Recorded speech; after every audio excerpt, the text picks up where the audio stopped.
मैं बहुत ज्यादा इज्जत वाला बनना चाहता हूं। अराबी ने पूछा, बहुत ज्यादा इज्जत वाला बनना चाहता हूं।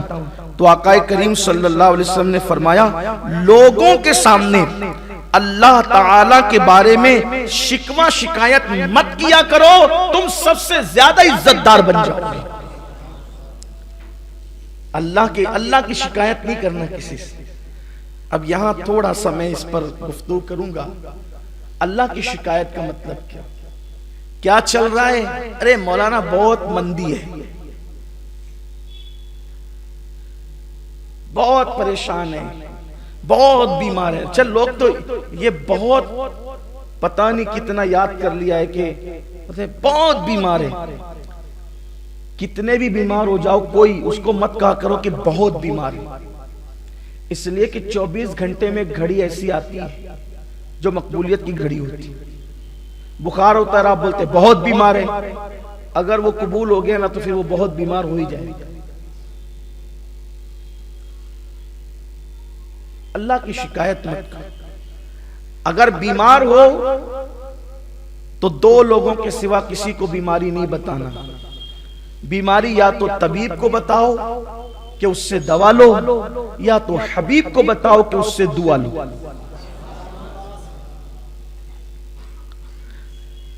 लेकिन लोग इसका ख्याल नहीं करते। और ये भी है भाई, आप ड्यूटी पे क्यों नहीं आए? तो बोले बीमार हो गया। आप फला जगह क्यों नहीं आए? तो बोले बीमार हो गया। आप शादी में क्यों नहीं आए? तो बीमार हो गया। और आज जनाब बीमार ही नहीं थे। तो जो बीमार ना हो और वो कहे मैं बीमार हूं, तो गोया उसने अल्लाह पर बोहतान बांधा, क्योंकि बीमारी तो अल्लाह देता है। तो अल्लाह ने बीमार नहीं किया, फिर भी वो कहता है कि मैं बीमार हूं। तो कहा कि अब तू ऐसी बीमारी में मुब्तला होगा जिसका कोई इलाज किसी तबीब और हकीम के पास नहीं होगा। इसलिए कभी झूठ मूठ का बीमार नहीं बनना। अगर औरतों तक भी बात पहुंची तो उनसे भी कहता हूं कि झूठ मूठ के बीमार नहीं बनना। ठीक है, नहीं आए। मखलूक को राजी करने के लिए खालिक को नाराज लोग क्यों करते हैं? कभी नहीं कहना कि बहुत बीमार। अब बीमार थे, चले ठीक है। बल्कि हमारे बुजुर्गों ने तो क्या अपने आप को बचाया है शिकवे शिकायत से। एक बुजुर्ग थे, अल्लाह के वली थे। एक दिन उन्होंने उनकी बीवी को कहा कि मैं तुम्हें तलाक देना चाहता हूं।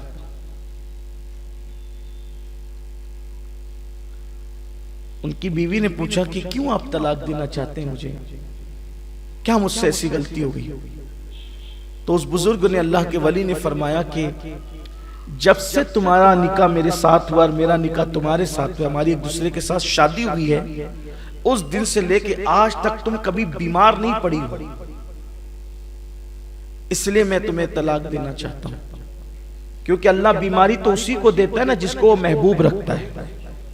इसका मतलब अल्लाह तुमसे नाराज है, और जिससे अल्लाह नाराज हो मैं उसको अपने घर में नहीं रख सकता। ये सोचती, हालांकि आज सोच बदल गई। जो बीवी ज्यादा बीमार पड़ती है उससे लोग चाहते हैं कि जान छूटे। बल्कि कुछ ऐसे भी बदबख्त हैं कि जब तक बीवी अच्छी होगी उससे काम कराते रहेंगे, बीमार पड़ जाएंगे, तेरे मैके चले जा, जरा वहां से इलाज करा के। कुछ लोग आकर मुझसे भी मशवरा लेते हैं कि शादी थी तो अच्छी थी, अब वो शादी के बाद उसको सफेद दाग हो गया, तो मैं क्या करूं? मैं कहता हूं कि अगर तुझे होता तो तू क्या करता? बीमारी किसी को भी हो सकती, तुझे होता तो क्या करता? उसकी किडनी फेल हो गई, अभी तो 6 महीने भी नहीं हुए शादी को। उन्होंने हमसे छुपाया था, ठीक है छुपाया था, उन्होंने कसूर किया, तब शादी के बंधन में बंध गए। अगर तुम्हें यह मर्ज होता तो तुम क्या कर लेते? और देखने में आ रहा है, अगर मर्द को बीमारी हो औरत मुकम्मल वफा करती है, लेकिन अगर बीवी को बीमारी हो जाए तो फिर मुझे मर्द वफा करते नजर नहीं आते। फिर खैरियत भी नहीं पूछती, खर्चा भी देते तो मुंह फेर के फेंक करके देते। याद रखना, अल्लाह के यहां देर है, अंधेर नहीं है। अगर तुमने किसी की बीमारी की वजह से उसका इस्तेहसाल किया, उससे नफरत की, उसको ताने दिए, उसकी बीमारी का मजाक उड़ाया, तो जब तक के उससे बदतरीन हालात से कुदरत तुम्हें नहीं गुजारेगी, उस वक्त तक मौत नहीं आएगी।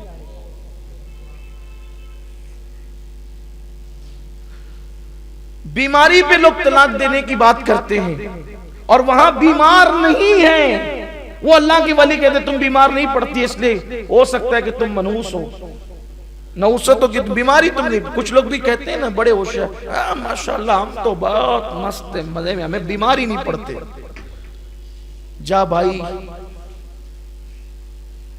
रो दो, अल्लाह से डर जरा, कहीं कुदरत जो है वो अपने प्यारों की फहरिस्त से तेरा नाम तो नहीं काट चुकी। सेहत अच्छी चीज है, लेकिन कुछ ना कुछ तकलीफ होनी चाहिए।